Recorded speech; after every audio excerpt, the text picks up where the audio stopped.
துரிமைக்குற நண்பர்களுக்கும் வணக்கம். தற்போது காளியம்மாள் குறித்து ரவீந்திரன் துரைசாமி பார்த்தீங்கன்னா ரொம்பவே முக்கியமான ஒரு கருத்தை பகிர்ந்திருக்காரு. அது என்ன அப்படின்றத இந்த வீடியோல முழுமையாக பார்க்க போறோம். வாங்க பார்க்கலாம். நாம் தமிழர் கட்சியில சீமானுக்கு அடுத்தபடியாக காளியம்மாள், சாட்டை துரைமுருகன், இடுமோனம் கார்த்தி, ஃபாத்திமா, ஹுமாயூன் இது போன்ற நபர்கள்லாம் பார்த்தீங்கன்னா ஒரு சிறந்த நம்பிக்கை நட்சத்திரங்களாகவே இருக்காங்க அப்படின்னு தான் சொல்லி ஆகணும். மக்கள் மத்தியிலே உங்களுக்கு பெரிதளவில் ஆதரவு இருக்கு அப்படின்ற ஒரு விஷயம் வேட்பாளர் அறிமுக பொதுக்கூட்டத்திலே பார்த்தீங்கன்னா ரொம்ப வெளிப்படையாகவே பார்க்க முடிஞ்சது.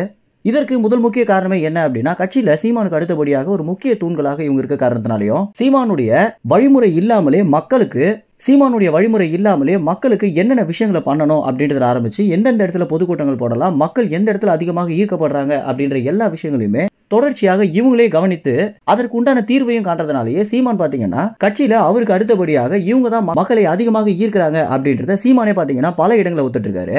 இந்த வேட்பாளர் அறிமுக பொதுக்கூட்டத்தில் நம்ம எல்லோருமே உணர்ந்த ஒரு விஷயம் என்ன அப்படின்னா, சீமானுக்கு எந்த அளவுக்கு கைத்தட்டல் கிடைச்சதோ அதே அளவுக்கு காளியம்மாளுக்கும் வீரப்பனுடைய மகளுக்கும் கைத்தட்டல் கிடைச்சதை நம்ம எல்லோருமே உன்னிப்பாக கவனிச்சிருப்போம். இதற்கு விளக்கம் தர மாதிரி ரவீந்திரன் துரைசாமி தற்போது நேர்காணல்ல சீமான் மயிலாடுதுறையில காளியம்மாளை நிக்க வச்சதற்கு முதல் முக்கிய காரணமே என்ன அப்படின்னா, காளியம்மாளுக்கு மயிலாடுதுறையில ஆதரவும் செல்வாக்கும் ரொம்பவே அதிகமாக இருக்கு.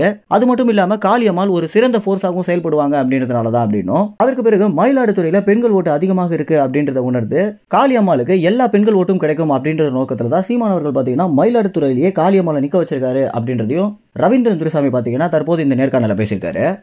நாம் தமிழர் கட்சி அப்படின்னு சொன்னாலே கடந்த தேர்தல் வரைக்கும் வெறும் சீமான் மட்டும் தான் பாத்தீங்கன்னா ஒரு தெரியும் முகமாக இருந்தாரு. அதற்கு பிறகு இந்த தேர்தலில் அது அப்படியே மாறி இருக்கு அப்படின்னு தான் சொல்லணும். ஏன்னா சீமானுக்கு அடுத்தபடியாக ஒரு 10 நிர்வாகிகள் மக்களிடையே ஒரு பெரிய ஆதரவை பெற்றிருக்காங்க. ஏன்னா வேட்பாளர் அறிமுக பொதுக்கூட்டத்தில் ஒரு 10 நிர்வாகிகளுக்கு பாத்தீங்கன்னா அதிகமான கைத்தட்டல் கிடைச்சதை நம்ம பார்க்க முடிச்சிருப்போம். இதுல ரொம்பவே ஒரு முக்கியமான நபர் தான் காளியம்மாள் எப்படி இந்த அளவுக்கு மக்களிடையே ஒரு பிரபலமாக மாறினாங்க அப்படின்னு பார்க்கும்போது, திமுகவுடைய குண்டர்கள் காளியம்மாள் பொதுக்கூட்டத்தில் பேசிட்டு இருக்கும்போது மதுபாட்டில் வீசி எறிஞ்ச ஒரு விஷயம் அப்படின்றது மக்களிடையே காளியம்மாளுக்கு ஏன் இந்த அளவுக்கு வெறுப்பு காட்டுறாங்க அப்படின்றது பார்க்க ஆரம்பிச்சு, அதற்கு பிறகு அவங்க பேசக்கூடிய அரசியலும் அவங்க பேசக்கூடிய பல விஷயங்களும் பாத்தீங்கன்னா மக்களை அதிகமாகவே ஈர்த்திருக்கு அப்படின்றத நிதர்சனமான உண்மையாகவே இருக்கு. இது குறித்து பாத்தீங்கன்னா தற்போது ரவீந்திரன் துரைசாமியும் காளியம்மாள் வர தேர்தலில் ஒரு சிறந்த போர்ஸாக செயல்படுவாங்க அப்படின்றதுல எந்தவித மாற்று கருத்துமே இல்லை அப்படின்றது சொல்லியிருக்காரு. மேலும் இந்த தகவல் குறித்து என்ன நினைக்கிறீங்க அப்படின்ற உங்க கருத்துக்களை கமெண்ட்ஸ் தெரிவிங்க. நன்றி, வணக்கம்.